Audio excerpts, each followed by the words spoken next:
If you go to an amusement park, there is a good chance that one of the roller coasters there is going to be a clone. Some clones are good, some really aren't. But the question is cloning coasters a good idea to begin with? One thing I would start with is this: if the ride isn't good, then it shouldn't be cloned. Hence, the Vekoma SLCs shouldn't have been cloned at all. But a ride being cheap is often the reason why it gets cloned. Take the Wild Mouse coaster for example, a ride that is pretty cheap but also fits into a small space. In fact, those two things are a major part of most clonable roller coasters. Even the thrilling ones are usually in a small space. I also think that cloning family coasters is a little more forgivable because these rides are not supposed to be your headliner attractions anyway. With that being said, when it comes to thrill coasters, it's a little less forgivable. Let's talk about the S&S Free Spin. These are not bad rides, and I actually have enjoyed my experience on S&S Free Spins a lot. That being said, and a lot of this has to do with Six Flags, when you have S&S Free Spins, they often just slap the same name and the same theme on them, whether it's Joker or Batman. Cloning these coasters can easily lead to a lack of creativity. Now, I know Six Flags doesn't always have the best theming to begin with, but they are a good example because of how much they clone these coasters. At this point, it's honestly kinda comical how many Six Flags parks have a S&S Free Spin. Sticking with thrill coasters, Six Flags has another one of their favorites that they've cloned a bunch of times. Of course, I'm talking about Batman the Ride. This coaster has been cloned an unbelievable amount of times, but these coasters get very solid reviews. It's a B&M invert, and while I haven't experienced one of these personally, I have ridden some other B&M inverts, so I kinda know the feel. These coasters are smooth, snappy, and feature a flurry of inversions. With 5 in total, 2 loops, a 0G roll, and 2 corkscrews, the layout and pacing of these rides is actually very good.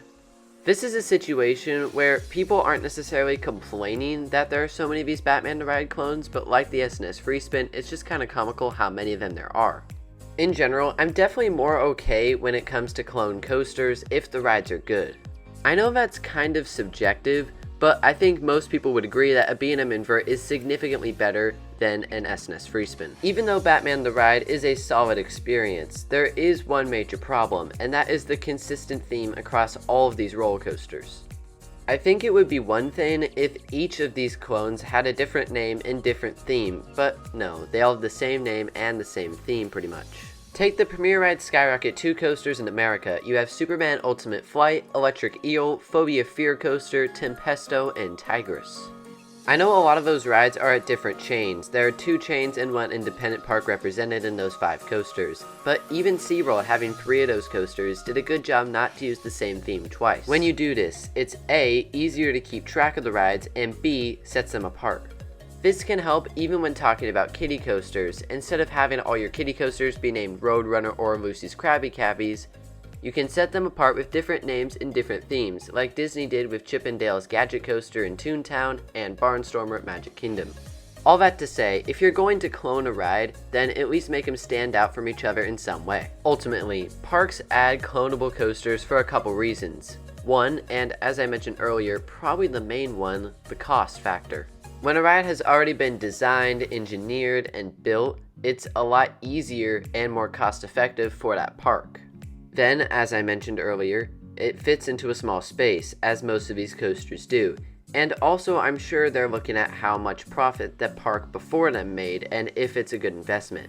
That being said though, I don't know if boomerangs exactly brought their parks lots of money, but man, those things are everywhere. When you're adding a ride, or pretty much buying anything, you're trying to get the most bang for your buck. So even if a cloned ride maybe isn't as profitable as the ride before that was original, at least it didn't cost you nearly as much. Now, let's be real. Pretty much all of our favorite coasters are original rides, not clones. Currently, I've only ridden 45 roller coasters, but in my entire top 10, there's only one clone on the list, and that is Railblazer at California's Great America.